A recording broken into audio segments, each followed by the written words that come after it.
Yo, what's up mga idol? Kamusta po kayong lahat? At magandang gabi dyan sa atin sa Pilipinas at maging dito man sa bansang UAE, magandang hapon po sa ating lahat. Maging sa ating mga kapwa ko OFW, kamusta po kayo guys?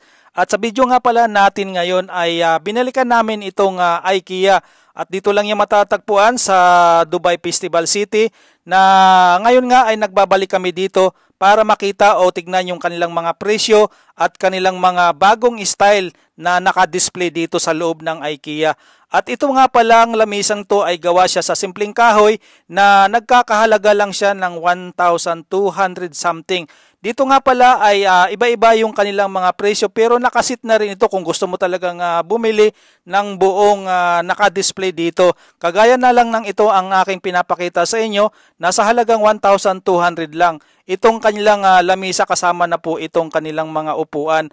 At ang yung mga naka-display rin dito sa may itaas ng lamisa ay separate price po yan. At maging kanilang pong mga upuan ay naka-separate price po yan isa-isa. At itong oval na lamisang ito ay gawa rin siya sa kahoy pero ay nasa mga presyong mababa lang ito at yung kanilang mga upuan naman ay nagkakahalaga ito ng mga 300 plus. At kung sakali man na meron kayong nagustuhan o nabiling gamit dito sa loob ng IKEA, ay meron na rin silang mga staff na mag-install dito sa mga gamit na inyong mga nabibili. At libre na rin yung kanilang delivery basta dito lang yan sa loob mismo ng UAE. At ihahatid nila yan sa inyong mga tahanan para i-install ang inyong mga nabiling gamit. At dito nga pala ay isa-isa pa rin yung kanilang mga presyo, lalong-lalo na itong nasa harap natin ay magkaiba talaga lahat yung mga naka-display dito at iba-iba yung kanilang mga presyo. Lalong-lalo na itong mahabang lamisang ito ay nasa inyo na kung alin ba ang mga nagustuhan nyo dito. Iba-iba yung kanilang mga sit-up at iba-iba rin siyempre yung kanilang mga presyo. At dito kung gusto nyong gayahin yung kanilang sit-up dito sa loob ng IKEA ay magagawa nyo rin kung paano ito i-sit up sa inyong mga tahanan. At dito ay kukuha lang kayo ng mga konting idea kung paano nga ito i-display o i-sit up sa inyong mga tahanan. At lalong-lalo na itong lamisang ito ay pang-pamilya lang talaga. Ito'y gawa rin sa kahoy na nagkakahalaga lang ng 400 dirham something. At hindi kasama yung mga plates na nandyan sa itaas ng mga lamisa. Yan ay separate price din yan. Lalong-lalo na yung mga sit-up na yan ay mabibili nyo rin yan dito sa loob ng IKEA. At itanong nyo lang sa mga staff at ibibigay nila yan sa inyo para maging kumpleto yung inyong mga nakikitang sit-up dito sa loob ng IKEA. At ito nga yung hawak ko ay napakaganda nga itong upuan ito. Ito ay gawa nga yata sa ratan at ito ay nagkakahalaga ng 300 plus pataas at napakaganda yung kanyang pagkagawa. At ito kapag kayo nga ay naupo ay napakaaliwala sa pakiramdam. At ito nga palang lamisang ito ay gawa siya sa plywood na sa tingin natin ay siguro ay matibay rin naman ito.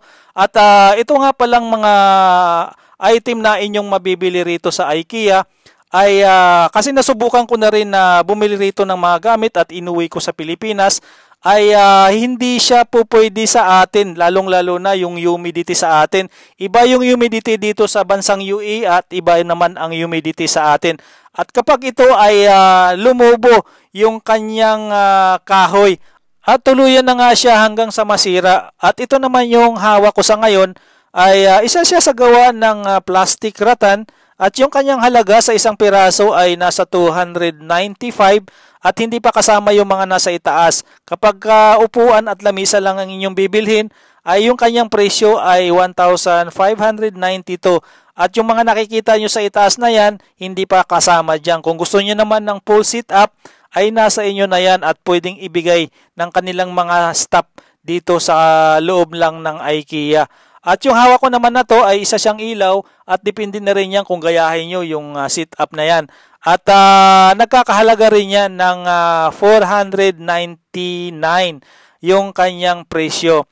At yun nga pala mga lods, kung gusto nyo talagang bumili ng gamit ng mas maaga, ay huwag nyo na talagang gawin yan dahil subok na namin yan na bumili nga kami ng mga gamit dito pa rin yan galing sa IKEA at pinadala nga namin sa Pilipinas. ay talaga namang nagbago yung kanyang mga texture at yung iba ay hindi na nga tumagal at nasira na nga ito. At sayang lang yung inyong mga pinagpaguran at pera na inyong mga ibinibiling gamit kung hindi nyo lang naman talaga ito gamitin. At dapat lang kung halimbawa mayroon kayong mga gamit na inyong binili na mas maaga, ay ito ay gamitin nyo na dahil ay maaari itong masira at magbago at magsisisi lang kayo kung ito ay makikita nyo sa bandang huli. At tuloy-tuloy pa rin tayo at dito pa rin yan sa mga area ng mga lamisa. At gaya nga ng mga nabanggit ko kanina sa unang mga nakikita nyo ay bawat modelo o style yung kanilang mga lamisa dito ay may kanya-kanya ring katangian na mga ilaw na kanilang ibinabagay dito sa kanyang display. At itong ang ilaw nga to ay nagkakahalaga ng 1,495. Longhaw yung presyo ng ilaw pa lang ho yan. At itong lamisa naman na to ay yung upuan pa lang niya ay nagkakahalaga ito ng 295. Sa isang piraso ho yun. Hindi kasama yung lamisa. Kung gusto niyo naman bilhin ng buong setup na to, ay nasa inyo na kung nagustuhan nyo nga itong estilong ito. Ito nga pala ay gawa siya sa matitigas na kahoy na pinagtagpi-tagpi para mabuong isang malaking plywood. At ang kinagandahan lang din dito dahil sa pinagtagpi-tagpi nga siya ay marami itong kulay dito sa lamisang ito na bumagay yung kanyang kulay at disenyo dito sa kanyang kahoy na pinagtagpi-tagpi. At yung kanyang upuan naman ay magkasing kulay lang din dito sa kanyang pinakapaa dito sa lamisang ito na maganda rin naman tignan kapag kayo ay inyong nagustuhan itong modelong lamisang ito. At ang presyo nga pala nito ay walang nakalagay kung magkano ang presyo ay hindi pa siguro ito nalagyan ng mga stop dahil ay bago nga lang siguro ito nila inilagay dito sa mga kanilang pinagkakadisplayhan. At itong isa naman ay isa rin siyang lamisa na gawa rin siya sa anong kahoy kaya ito at naiba lang yung kanyang mga upuan ay gawa nga ito sa kahoy at fabric na mayroong bilang na 6 na piraso ay sakto rin ito sa mga mayroong bilang na 6 na tao sa isang pamilya. Ay itong lamisang ito ay gawa rin siya sa kahoy at hindi rin natin alam kung anong klaseng kahoy ang kanilang ginamit dito. Na isa nga itong pinakamahabang lamisa na pangpamilya at ang presyo nga pala nito ay nasa 2,585 yung kanyang presyo. At sa atin sa piso ay umaabot na yan ng mga kulang-kulang 40,000 kapag kinonvert natin itong kanilang pera dito sa UAE. At dito pa rin ay lamisa pa rin ang ating ipapakita sa inyo. Ay ito naman ay iba naman ang pagkadisenyo uli. Ay ito ay medyo brown nga siya para siyang chestnut na kulay o isang kulay na parang pinaghalong itim. At iba-iba rin yung kanyang mga presyo dito sa kanyang mga upuan. Ay ito ay nagkakahalaga nga ito ng 395 sa isang piraso ho yan. Yung kanyang lamisa naman ay nagkakahalaga siya ng 1,295. At dito naman sa kanyang mga nakalagay sa itaas ay iba rin siyempre yung kanyang mga presyo. At gagaya nga ng sinabi ko kanina, kung gusto nyong bilhin lahat ay nasa inyo na yan. Yung pinaka-model naman niya dito sa mga ilaw sa taas ay iba na naman. Ay dumidepende na rin yan sa inyo kung ano ang mga gusto nating ilagay sa loob ng ating mga kusina. At tuloy-tuloy pa rin tayo dito sa ating mga ipinakitang mga disenyo na lamisa na ating ipinapakita sa loob ng IKEA. At mga idol, kapag kayo ba ay bumisita sa mga ganitong furnishing center, sino ba sa inyo ang mga nagdidesisyon para bumili ng mga gamit para sa inyong mga bahay? Kayo ba or ang inyong mga misis? Dahil ako nga ay halos lahat ang mga nagdesisyon, lalong-lalo na pagdating sa mga gamit pang kusina ay ang aking misis talaga.